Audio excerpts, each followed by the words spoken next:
Qui est Massad Boulos, le multimilliardaire américano-libanais qui pourrait aider Donald Trump à gagner mardi prochain?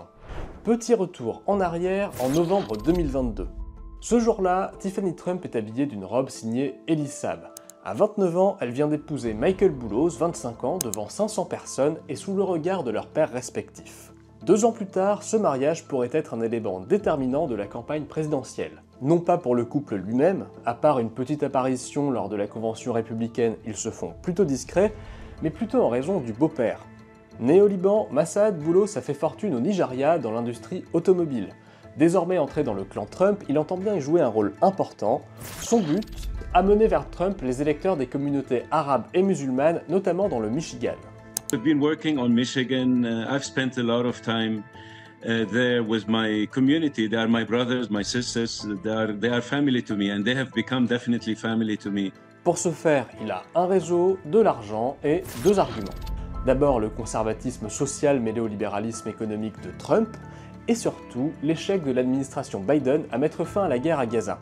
They've seen the huge difference in the approach. Donald Trump, for 4 years in the White House, there were no wars. He was the only president in modern history that didn't start any war. He ended wars, he withdrew US troops, and he's a man of peace. Un enjeu crucial alors que la guerre au Moyen-Orient est au cœur de la campagne américaine. Trump joue donc sur cette carte à fond en envoyant même une lettre à la communauté américano-libanaise. Je réglerai les problèmes causés par Kamala Harris et Joe Biden et mettrai fin aux souffrances et à la destruction au Liban.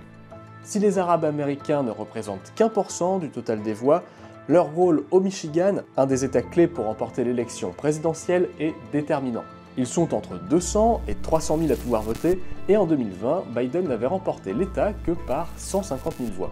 Pour remporter ces voix, Trump devrait tout de même faire oublier son soutien à la colonisation en Cisjordanie, la reconnaissance de la souveraineté israélienne sur le Golan et l'installation de l'ambassade américaine à Jérusalem. Mais comme l'indique Boulos au New York Times, il n'en a pas vraiment besoin.